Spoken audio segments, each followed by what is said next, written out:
Hello, welcome to this webinar from the Immune-Mediated Inflammatory Disease Forum. This webinar entitled Shared Inflammation, Insights on IBD and axSpA. My name is Sofia Ramiro. I'm a rheumatologist and senior researcher from Leiden University Medical Center, and it is my pleasure to run this webinar together with Professor Silvio Danese, Professor of Gastroenterology and head of the Gastroenterology and Gastrointestinal Endoscopy Unit from San Raffaele University and Hospital in Milan. Welcome, Silvio, to this webinar. Some housekeeping information. I would like to invite all the attendees to keep on mute during this webinar, but please feel free to participate in this webinar and to ask us your questions. This is the best moment to make it somewhat more interactive, so don't be shy. In the Q&A, you can enter your questions throughout our presentations, and we will have time to discuss them at the end. If you experience any technical difficulties, please use the chat box and you will be helped. And regarding this, the webinar and the content, so we will start with a presentation by Professor Silvio Danese on the pathogenic links, disease management and emerging technologies. Then I will take it over on patient concerns and emerging therapies in gastroenterology and rheumatology, and we will have a dedicated discussion time where we can handle all your questions. So feel free to send them through the chat and don't be shy. So without further delay, I would like to give the word to you, Silvio. Please, the stage is yours. Thank you, Sofia, and hello and good evening to everybody. It's a real pleasure to be here, and thanks for the invitation. Let's see if I'm able to do perfect. It's moving perfectly. So in the next few minutes, I would like to give you an overview about really what are the links and how we work together with our colleagues in rheumatology with the multi-shared pathways that we have sometimes with immune-mediated inflammatory diseases across borders, from the gut to the joints and vice versa.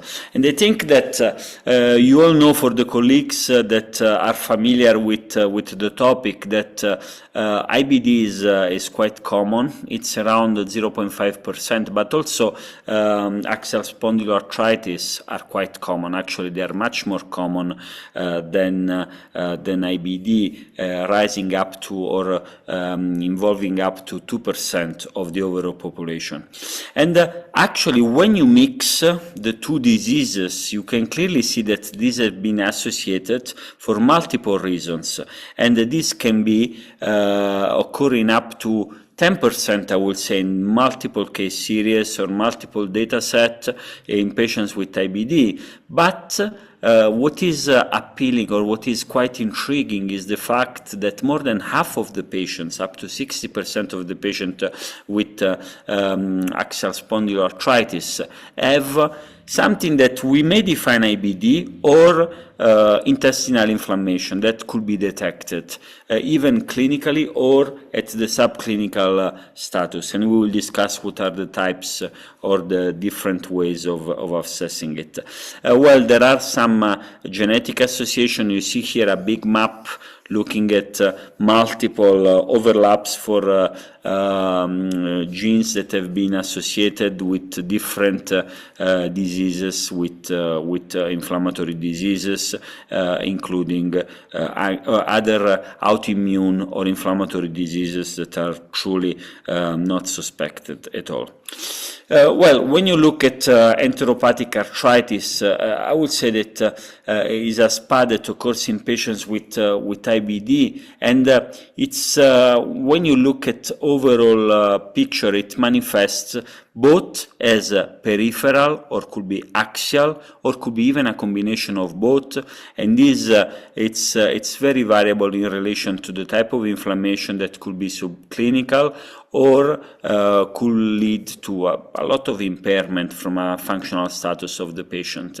And as you know, the axial symptoms may involve both the spine and the sacroiliac joints with one of the major symptoms that is back pain. A lot of patients are complaining about this, and it improves with activity. And we see this a little bit more frequently in Crohn's disease, but I would say that also in ulcerative colitis, this is something common. When you ask to this patient to flex the spine, you will see that they have a limitation, and they have even a reduced chest expansion in patients with long-standing disease, and they may have also enthesitis and dactylitis that may happen in patients with enteropathic arthritis. So I think that these are major clinical characteristics that we see most of the time in patients. And actually, it's interesting that I will share later. We can discuss about this later on. In the early days, we were doing, and we do MDT, but at that time, we were doing a lot of clinical examination, and this was quite interesting because as gastroenterologists we could observe all the different exercises that the rheumatologists were asking the patient to do in order to make their clinical diagnosis. Well, also gut inflammation, as I said, it's even more common in patients with axial spondyloarthritis. As I said, is more than in almost 60% of patients there is either a manifest IBD, but also a subclinical or microscopic gut inflammation. And generally there are some associating factors. Some of these are, for instance, the fact of being male, slightly more present, having high disease activity with restricted spinal mobility, younger age, early disease onset, and some radiological aspects related to these will lead to the particularly the involvement of the sacroiliac joints. Now let's think about the different mechanisms. In reality, we don't know exactly what is the real trigger, but for instance, something that has been involved could be dysbiosis as usual, and this could be associated both with axSpA, that also with inflammatory bowel disease, and something is considered that in genetically susceptible patients there could be some pathogenic clones of cells that will trigger inflammation not only in the gut but also in the joints. For instance, there have been multiple theories of homing with some of the MADCAM, for instance, popping up not only in the gut but also in the joints of patients that are affected by joint inflammation. So, however, this is not really clear. So, but the main theory is that some potential environmental factors that could be due to the modern world, including pollution or the diet, can lead to a dysbiosis. This dysbiosis may trigger some increase in the intestinal permeability due to the disruption or the change of inconformation of the tight junction. This is happening particularly in genetically susceptible patients. For instance, HLA-B27 is one of the most common, and this will lead to small translocation of bacteria below the gut, below the first layer of epithelial cells, and this will trigger some activation of the immune system with inflammatory cytokine production, and this may lead to some egress of leukocytes, of clones moving from the gut and circulating, homing to the joints, leading to damage. And this is what is called gut-joint axis.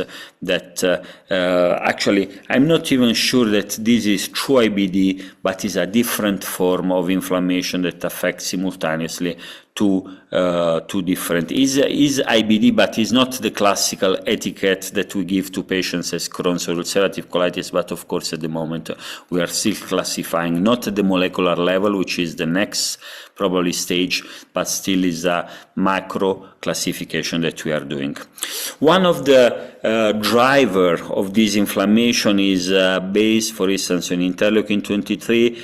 You know that these cells are both expressed not only in the ileum of patients with Crohn's disease, but also in patients that have axial spondyloarthritis, and this leads, for instance, to the aberrant production of IL-17 and IL-22, not only in the gut but also in the periphery, in the synovial fluid, and these have been, it's unclear, I would say, where these are originally starting, but of course, according to this theory, is the microinflammation or the alteration of the flora that may lead to the production of or the expansion of some of these clones that may lead also to the production of other inflammatory cytokines that could contribute both to the intestinal damage and also to the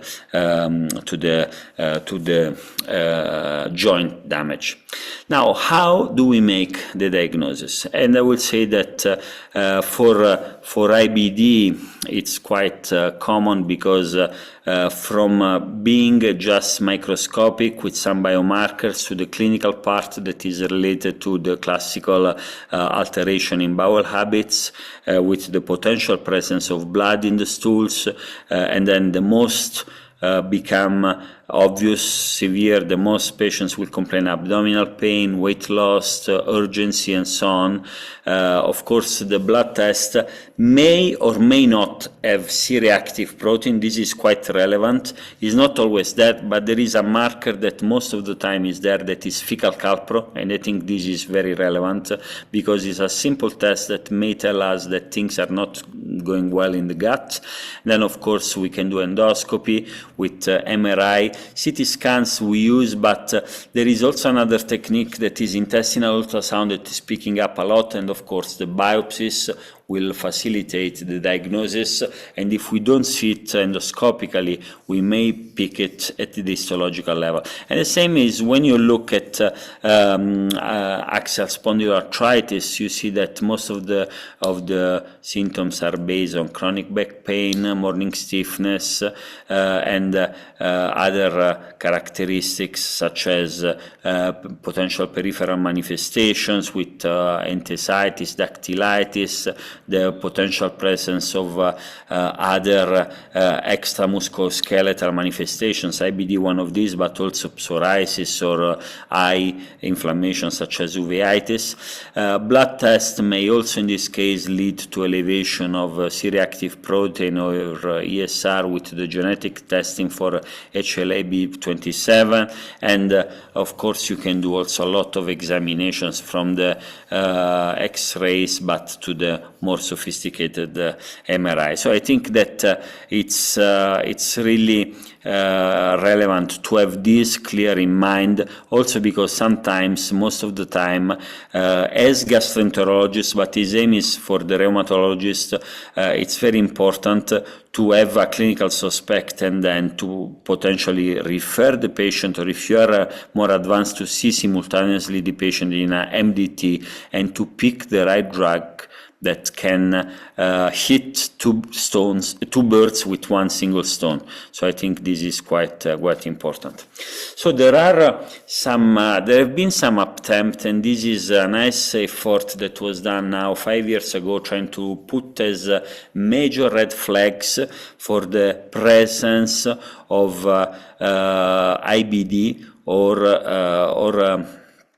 axial spondyloarthritis that, as gastro or as rheumatologists, we should be aware. For instance, the presence of chronic low back pain, dactylitis, enthesitis, peripheral joint, family history, then the presence of psoriasis, uveitis, chest pain, or urethritis or cervicitis. These are from our side, and from the rheumatological side, the presence of chronic diarrhea with blood. Of course, this is quite relevant with some other complications such as abscess or particularly recurrent abscess with abdominal pain, if the symptoms are at night, the presence of fever, oral ptosis, anemia, or family history of IBD or weight loss. All these are major features that should put at least a clinical suspect to move forward and to refer the patient to the colleague that may be the partner in order to make the complexity of the diagnosis of this type of patients. Now, when you look at beside the symptoms, but also the potential markers, I would say that CRP is more associated with axial spondyloarthritis. IBD, it will depend. I would say that in UC it will depend on the severity of colitis, and in Crohn's is much more common as compared to ulcerative colitis, while, as I said at the beginning, fecal calpro is one of the major drivers of intestinal inflammation as a biomarker, and we use it a lot. And this is particularly true in patients that may have either microscopic or also a easily diagnosable IBD diagnosis. And in fact, we use a lot, and actually also now our colleagues rheumatologists are looking a lot at the potential clinical utility of fecal calpro. There is something, one point, a lot of colleagues are always questioning about the values, because, you know, when in a lab, typically you will get 3 values, something that is above 150 or 200, and they say for sure inflammation. If it's below 50 or here 40, it's absence, but the middle time, the gray zone, is something that should not put doctors scared about the potential diagnosis, because most of the time IBD is really unlikely, or intestinal inflammation is unlikely. But if fecal calpro is above 200, those patients should be referred to get a colonoscopy, or at least to get some non-invasive assessment. For instance, intestinal ultrasound is very friendly, could be done very quickly by the gastroenterologist, and may start to pose the first clinical suspect of potentially inflammatory bowel disease. So I think it's very useful. So when you think to manage these complex patients, you really should understand about the risk of their disease, because there have been multiple data showing that having these two diseases associated, these are patients that are with the worst quality of life, which is one of the major aspects to monitor later on.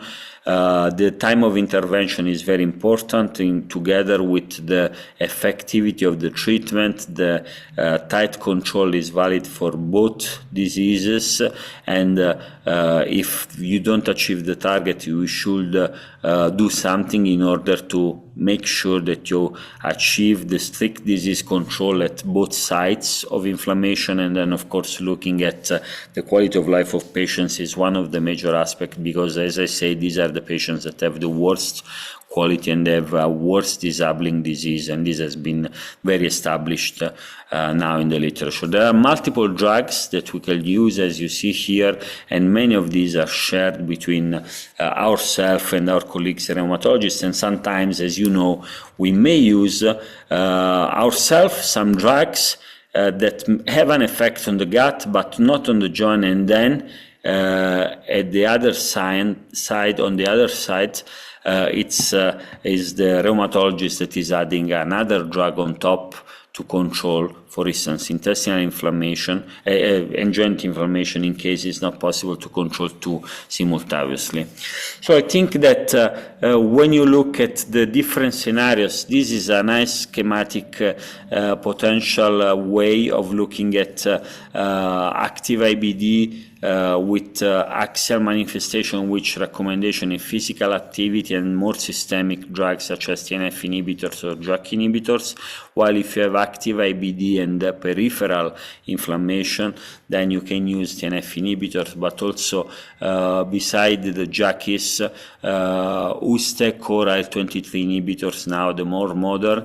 And if IBD is in remission but you have axial, of course, physical activity and NSAIDs or COSIB could be used, and TNF inhibitor for sure. The L17 is questionable because you know that some of the patients may flare. This is a risk, and if you have peripheral with IBD in remission, then beside the potential local or systemic steroids, once again NSAIDs or coxib could be used together with sulfasalazine, but drugs are quite similar for TNF inhibitors and IL-22 or IL-12 23 inhibitors, and the JAK is for particularly for ulcerative colitis, but nowadays also for Crohn's disease. So I think what is key is to try to look together with the rheumatologist on what is the best drug, but not only the best drug, but also to consider that generally most of the time as gastro,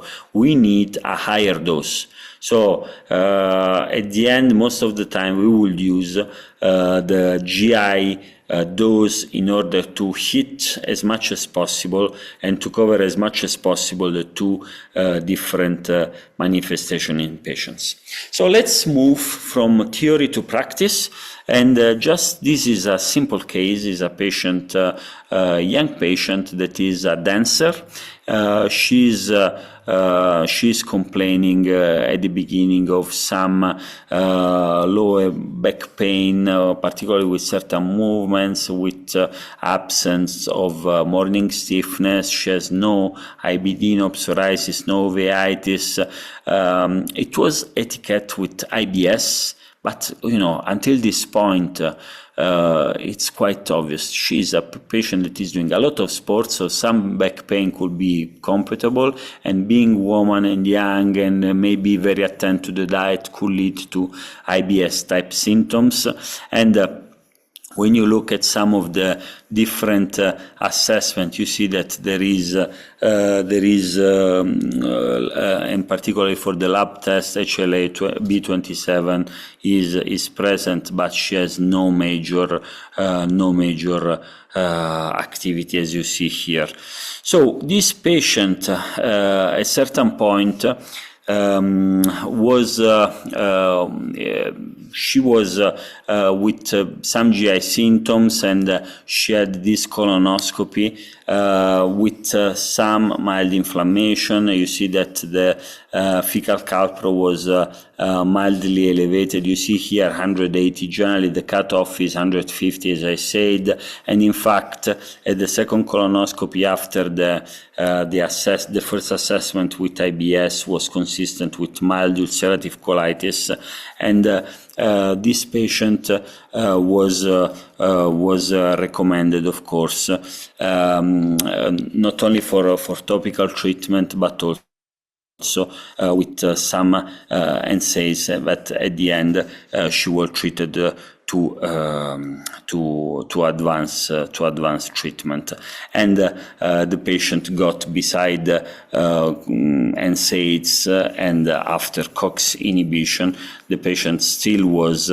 active particularly for the GI symptoms. In fact, you see that she was admitted for a severe flare of ulcerative colitis, and the patient got anti-TNF.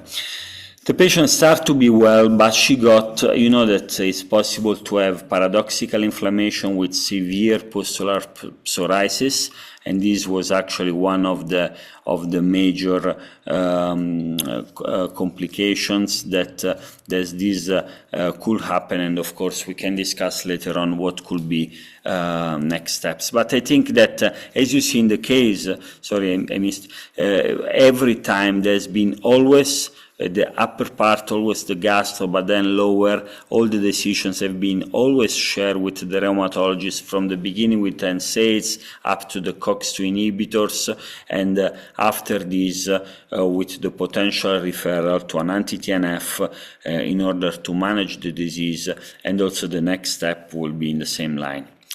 So, dear colleagues, I would say that Another important aspect is based on the potential emerging technology in care and in monitoring. I'm sure that everybody has a preferred way to track, for instance, not only the joint pain, but also the gut activity, the sleeping patterns, in order to try to get as much information as possible. And another aspect is telemedicine, which is helping us not only to assess and to adjust the treatment, but also with home tests, for instance, for fecal calprotectin or CRP, that may give us a lot of useful information without going home. And I think that in the future we'll get more and more help from AI in order to check what could be the integration of all these, facilitating the role or the job of the doctors. So this is how the field is evolving. I think that in the daycare we have to make sure that some of the major features for axial spondyloarthritis include GI symptoms and vice versa. I think that we have the potential use of classical biomarkers such as CRP and fecal calpro to monitor the inflammation across borders, and if we are able to identify it early and to start early the treatment, we can avoid the very big disability that we see in these type of patients that are much more complex than each patient that has an individual disease. And with this, I thank you very much for your attention. I remind you that you can ask your questions with the chat button, and I give the word back to Sofia. Thank you, Sofia. Thank you very much, Silvio, for this very nice overview on the clear links between IBD and SPA.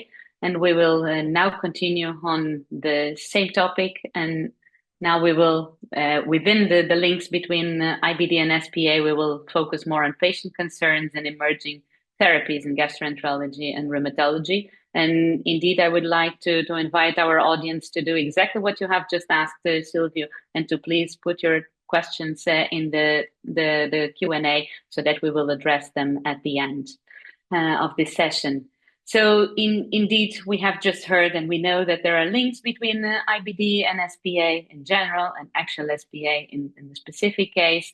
There are several types of IBD, namely Crohn's disease, ulcerative colitis, or actually indeterminate colitis. And if we look at the prevalence of actual SPA in these patients with Crohn's or ulcerative colitis, and the statistics differ across, or the prevalence differs across studies because of methodological differences of the studies. But according to a meta-analysis of the 71 studies, there is a 10% of patients that have sacroiliitis, 3% of the patients have radiographic axial spondyloarthritis, which was earlier known as ankylosing spondylitis, which means that they have radiographic sacroiliitis, so they have damage in the pelvis. 13% of the patients have peripheral spondyloarthritis, and from these patients, depending on different studies, there are different estimates, but patients have enthesitis or dactylitis, or they can also have arthritis.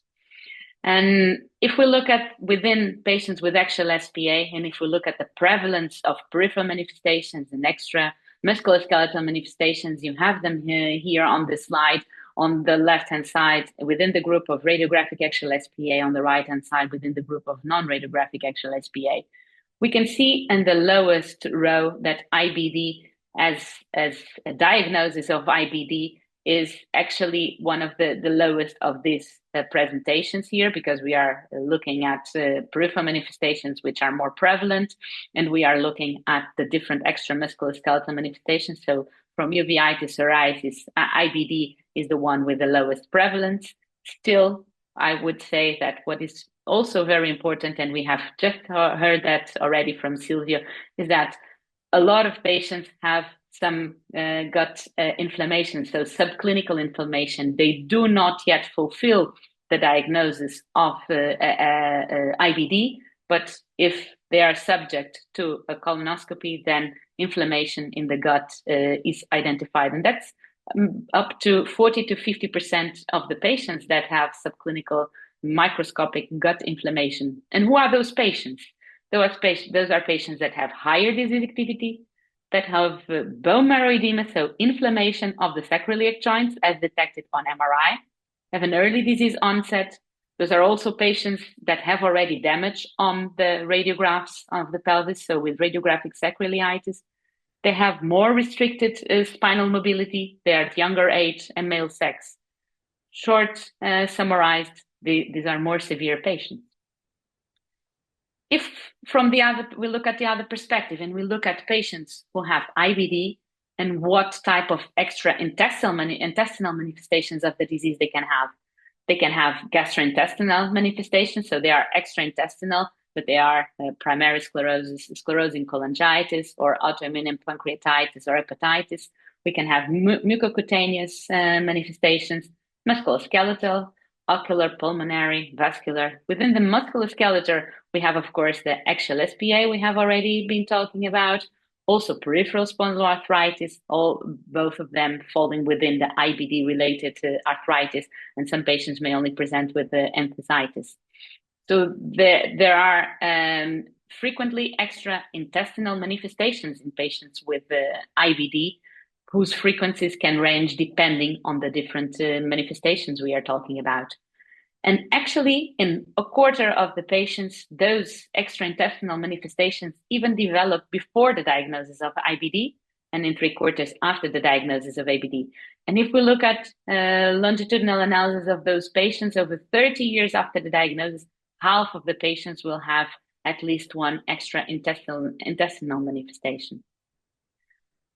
If we have patients that have axSpA and IBD, there is actually an incremental burden that is associated with the presence of both conditions. Patients with the presence of IBD in patients with axSpA has been associated with higher disease activity, worse physical function, worse well-being, global well-being, and higher consumption of medication, biological DMARDs, glucocorticoids, and conventional synthetic DMARDs. And it is also the presence of active colitis, Crohn's disease, has in patients with axSpA has been associated with higher disease activity and worse physical function. So worse outcomes if both diseases coexist. This is an analysis looking in patients with IBD, looking at quality of life and work productivity. In red, we have bars in which patients have also joint pain in addition to the IBD. Bear in mind that joint pain does not necessarily mean arthritis, it means pain. And also, so those are patients that have joint pain together with IBD. Let's focus on the red bars. And then we have on the left-hand side 3 quality of life outcomes, where higher outcome is better. So we see that the red bars have a worse quality of life. On the right-hand side, we have work impairment outcomes, and a worse impairment is a higher impairment. So a higher bar is worse. So red bars are worse here as well. So joint pain in patients with IBD is associated with worse quality of life and in worse work outcomes.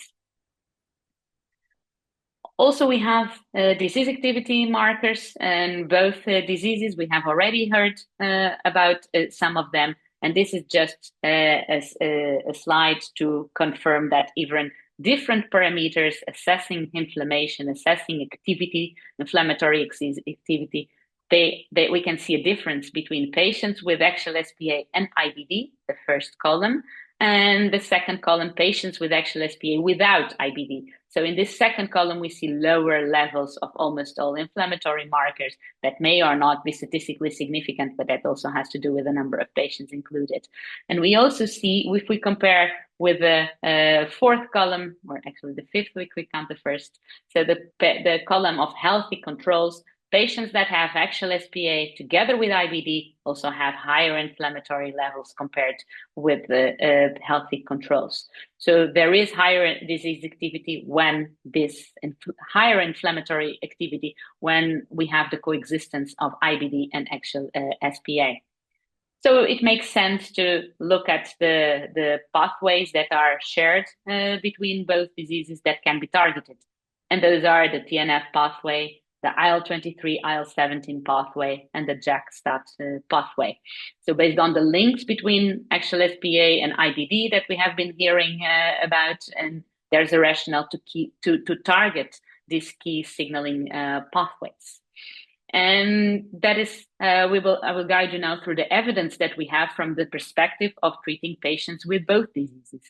And to start with, we do not have trials in patients that have IBD associated with axSpA. So we have to borrow information from axSpA, borrow information from IBD, and try to find some way there in between, also from cohort studies and observational studies, not having data on trials specifically on this population.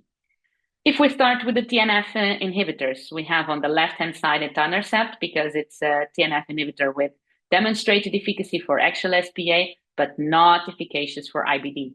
And then in the middle, we have all the remaining TNF inhibitors, as all of them, so certolizumab, golimumab, adalimumab, and infliximab, have demonstrated efficacy in both axSpA and IBD. And we also know that among patients with axSpA, those treated with biologics are more likely to develop IBD compared to those that are not treated with biologics. On the other hand, this is a typical example of confounding by indication in this analysis, because those are patients with more severe disease, and because they have more severe disease, we give them biologics, and those are also the patients that develop IBD. So it's not because of the biologics that we're giving them that they are developing IBD. Now moving to the other pathway, the IL-17 and the IL-23 inhibition. For axSpA, IL-17 inhibition is efficacious, namely secukinumab, ixekizumab, and bimekizumab have shown efficacy. On the side of IBD, the IL-17 inhibitors are not efficacious. The secukinumab trial program for Crohn's disease was even stopped because of a high rate of adverse events. And actually, also therefore, and because of some potential indication that there might be exacerbation of IBD in patients with the IL-17 inhibitors, they are contraindicated in those that have active IBD. We may discuss what happened in those that do not have active IBD, but in those that have active IBD, we definitely should not give an IL-17 inhibition. Then we have IL-23 inhibitors that in axSpA are not efficacious, and two trials have shown that they are not efficacious. In terms of IBD, we have risankizumab that is approved for Crohn's disease, and guselkumab and midikizumab that have shown promising preliminary results, and also ustekinumab has been approved for ulcerative colitis. So I would say that IL-23 inhibition is an option for IBD, but not for axSpA, and IL-17 inhibition is an option for axSpA, but not for IBD. So this is important, at least not for active IBD, and therefore would not be the first option in patients with IBD. When we come to JAK inhibitors, we have a little bit of a better profile here, because we know that both tofacitinib and upadacitinib have demonstrated efficacy in both axSpA and in IBD. Namely, tofacitinib has demonstrated efficacy in ulcerative colitis, and upadacitinib in both Crohn's disease and ulcerative colitis. Filgotinib has so far only demonstrated efficacy in ulcerative colitis, but the trial, a phase 3 trial, is running in both actual radiographic and non-radiographic axSpA.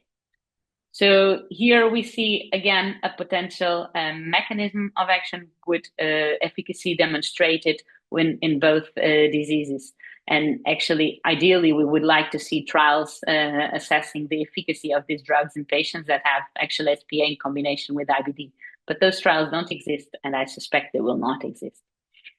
If I try to give you an overview of the drugs that we use for the treatment of axSpA, or that could be used for the treatment of IBD and axSpA, if we have on the left-hand side the drug classes and the individual drugs.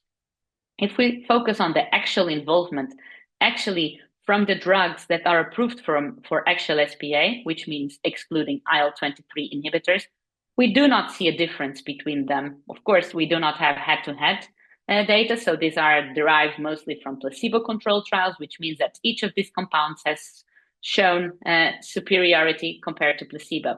But we do not have an indication, despite methodological challenges of comparing data across RCTs, we do not have indication that one drug is better than the other in terms of the actual component.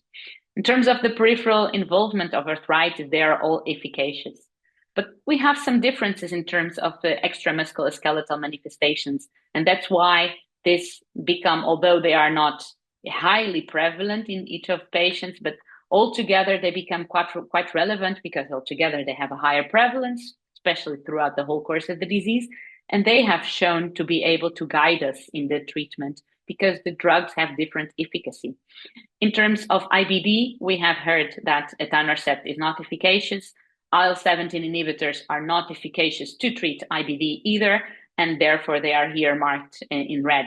If we would think about psoriasis, then we see that IL-17 inhibitors, on the contrary, are much better than other drugs. And actually, bimekizumab has even shown superiority compared to secukinumab, another IL-17 inhibitor.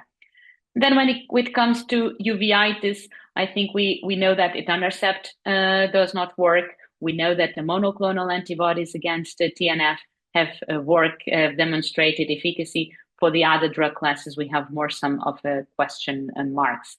But now focusing on the combination or the coexistence between IBD and axSpA, we know that both TNF inhibitors and JAK inhibitors are effective at treating both conditions. And IL-17 inhibitors are efficacious in axSpA and not in IBD, at least for the treatment of IBD. How can we improve the management of concomitant conditions? So this was the summary of the evidence, and that this type of evidence leads usually to recommendations. On the one hand, from the ASAS-EULAR recommendations for the management of axSpA, exactly because of the data I have shown you in the previous slide, we have formulated a recommendation giving guidance based on the presence of extramusculoskeletal manifestations. So in patients that have high disease activity in general without necessarily having IBD, but all TNF inhibitor, IL-17 inhibitors, or JAK inhibitors are recommended, where current practice is more to start a TNF inhibitor or an IL-17 inhibitor, as there is more efficacy and safety data accumulated over this group of drugs and over time. And also, but if we then look at patients with extramusculoskeletal manifestations, and in this case, if there is a history of active IBD, then the preference should be given to a monoclonal antibody against TNF. If we then switch to the recommendations from the Italian Society of Rheumatology, then there are recommendations for the treatment of IBD-associated axSpA. Then we see that patients with IBD associated with axSpA should preferably be managed with an integrated rheumatological and gastroenterology approach, what we have just heard about the shared treatment of these patients. IBD-associated SPA should be classified according to ASAS criteria, and in patients that have active IBD and active axSpA, TNF inhibitors, so monoclonal antibodies against TNF, are recommended as a first-line treatment. And in case of primary non-response to one of them, then swapping to JAK inhibitors is recommended, which is in line with the data that I have shown you. A few words on how we measure disease activity. It's always a challenge in our daily clinical practice. We always want to know whether the axSpA is active, and I know that our gastroenterologist colleagues then deal with trying to know whether the IBD is active. In axSpA, we use scores like the ASDA, eventually the BASDA, but with a clear preference for ASDAs. We also look at extramusculoskeletal manifestations as the activity of uveitis, psoriasis, and IBD, as this can be often missed. And within IBD, then endoscopic scores are used, extraintestinal manifestations are monitored, and there are indices that mainly focus on intestinal symptoms and inflammation. Both diseases need tools addressing all the symptoms and manifestations of the disease, particularly associated with inflammation and with activity.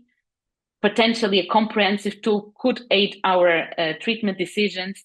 And there are efforts to develop composite tools, but on the other hand, I have also my doubts about composite tools in the sense that it's often good to measure one specific domain with one instrument. It's very difficult when it's very heterogeneous what we want to measure, and the levels of activity of the diseases or both conditions, they can coexist. We can have patients with disease activity both at the sacroiliac joint level and also at the intestinal level, but we also have moments when one of the conditions is active and the other not.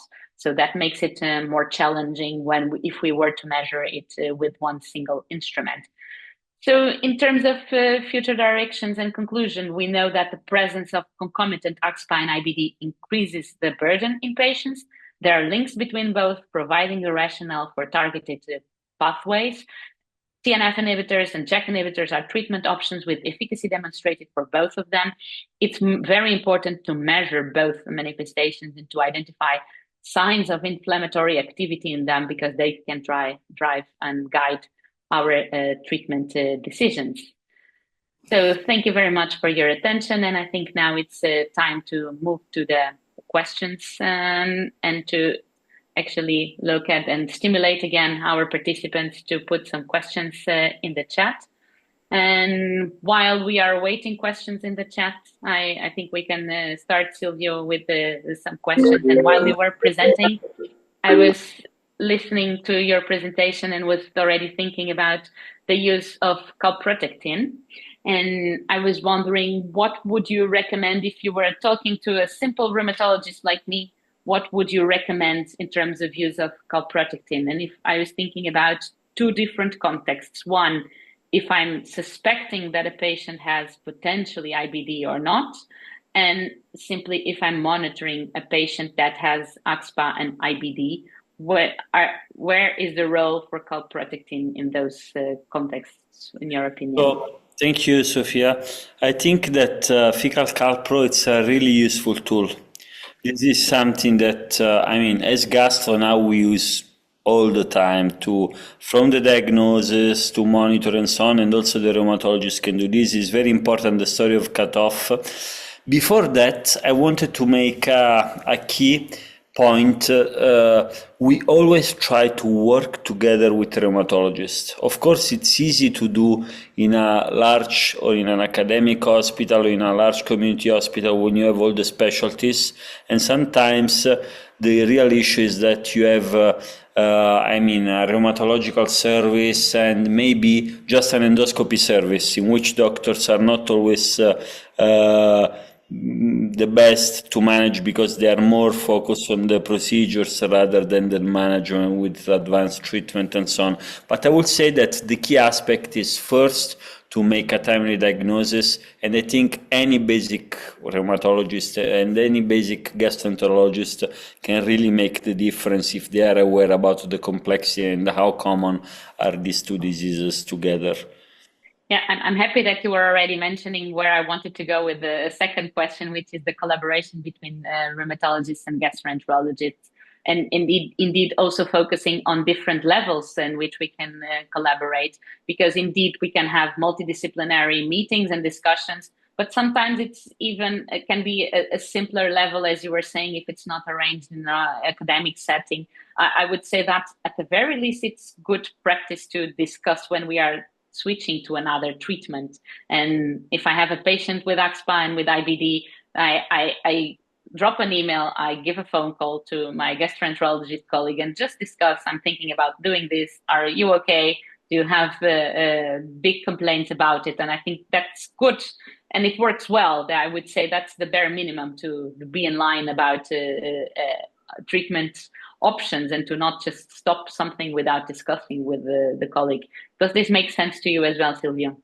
Yeah, I would say so. I think this is the same basically that we are doing as well, and having costs. We even have one formal day per week in which we see together the patients. So beside the classical informal call that we always do probably most of the time, but we have like 2 hours with the rheumatologist, and then 2 hours also with the dermatologist for the derm GI manifestation. So I think this is quite important. There is a question from a colleague.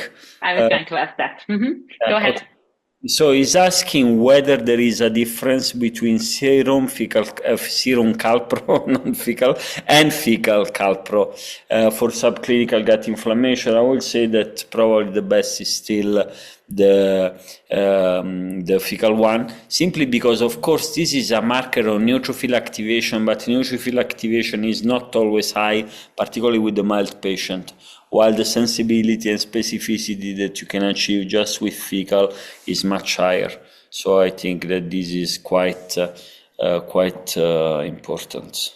Yeah, it would be good if serum was as good or better, would make it easier for exactly. Yeah, that's the only thing that we don't like and patients don't like is unfriendly to collect stools. Yes, that's why I'm making this comment, because that's the obvious barrier for it. But if we're going to do it, then it's better that it's collected, assessed in a proper way. We also have a comment about whether axSpA presenting with IBD is different, or IBD presenting with axSpA is different compared to IBD alone. Do you have any comments on this? I see what the colleague is writing, Edgar, and this is due to the fact that I said, I think that today we are still very ignorant. We just give these two names, Crohn's disease and ulcerative colitis, to a big spectrum of inflammatory diseases or inflammatory bowel diseases. And most of the time we have different types of inflammation, and particularly the one that could be smolder inflammation that we see in patients with axSpA, or for instance in patients that have liver complications. It's somehow not always the same type of IBD that we will see, and we will give the etiquette of Crohn's disease or ulcerative colitis, but this is simply due to the fact that probably it's a different manifestation of a common pathogenic shared pathway rather than a driven pathway that goes just to the gut. But of course, at the end of the day, is intestinal inflammation and has to be treated with anything that could be effectively tackling that. Yes, and that's exactly what the question now for our daily clinical practice. Also because it's quite difficult to have really longitudinal studies with this subclinical gut inflammation, but it would be good to know, does it make a difference to treat patients earlier? So if we have patients with axSpA that have subclinical gut inflammation, and if we treat them earlier, we could eventually prevent the development of more intestinal inflammation and the development to overt IBD. What are your thoughts on that? Yeah, I think that the early treatment is valid, particularly for IBD, for Crohn's disease, and for sure also in any joint-related inflammatory disease, because of course preventing the late-stage disease with fibrosis, it's saving the gut and the joints. So I think that disability, and particularly the high level of disability that patients with both share manifestations, it's quite high, and we can tackle by early treatment with effective treatments. Yes, indeed. I think we need data on that, but I think that's indeed our feeling, our gut feeling, that this would be more efficacious, and it would be good to address this manifestations as early as possible. We continue having some comments, some questions in the Q&A. Very good. Please continue posting your questions. Other causes of elevated fecal colpractin, are there fallacies if we start measuring it more? When is it falsely elevated? So, for instance, any type of inflammation, that's one of the major drawbacks. Just as a very common example, a patient with diverticular disease, which is a very common, half of the patients, as you know, have diverticulosis after the age of 50. But if they have some inflammation, that may have a false elevation, and this may lead to a false clinical suspect, which is not there at all. So I think this is quite important. And now a question on treatment on patients with both manifestations. How do you determine using a higher IBD dose versus lower rheumatological doses? Is it driven by the severity of the IBD symptom, or do you generally use the IBD dose for any patient with IBD-related SPA? The issue is that this is very well established. We always need higher dose. Some of the rheumatic dose are not effectively treating intestinal inflammation. In fact, that was one of the reasons for which historically we don't have etanercept in the IBD world, because we were using at the beginning the rheumatological dose. Probably etanercept would have been a great drug also for us. If you have a patient that has both diseases, I mean, maybe the lower dose that the rheumatologist is using could be effective in both, but that certainly will not be, for most of the drug, the gastroenterological dose. So in the lack of clear data, I will give just the maximal dose that we use for GI indication, and that's it. Yeah, certainly if the IBD is active, maybe if the IBD is not active, is in remission, and it's only the axSpA manifestations that are active, we can try. I think it also depends on the presentation of the patient and the disease activity. Another question, currently dysbiosis can be analyzed and described. However, will there be a robust perspective for treatment by a definite diet to cure the aberration of the pathology-driven species in the gut? That's a common question. Exactly. What should I eat? What should I avoid? Now this area is exploding in terms of clinical studies. We don't have definitive answers. Today, I had a patient in my clinic with ulcerative colitis. It was a patient taking IL-23, and he told me, "Doctor, I've never experienced such a benefit. After 4 days of no lactose and no gluten, my blood in the stools is gone away." I mean, I always answer, let's see for how long. If that's the case, continue, please. But the evidence is very scarce.